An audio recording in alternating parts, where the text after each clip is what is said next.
a.m. Eastern Standard Time. Severe thunderstorms were located along a line extending from near Gaffney to 14 miles southeast of Abbeville, moving east at 80 miles per hour. Whoa! Hazard, 60 miles per hour wind gusts.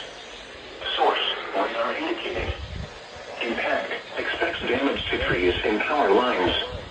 Locations impacted include Rock Hill, Greenwood, Gaffney, Lawrence, Union, York, Chester, Fort Mill, Clement, and Topeka Cay. Protection moved to an interior room on the lowest floor of a building. Please report damaging winds, hail, or flooding to the National Weather Service by calling toll-free 1-800-267-8101 or by posting on our Facebook page or tweet it using hashtag NWSGSP. Your message should describe the event and the specific location where it occurred. Well, that's a rude awakening. A severe thunderstorm warning has been issued until 7 a.m. Eastern Standard Time for the following counties in South Carolina: Abbeville, Cherokee, Chester, Greenwood, Lawrence, Spartanburg, Union, and York. Uh-oh. Bunch SVRs.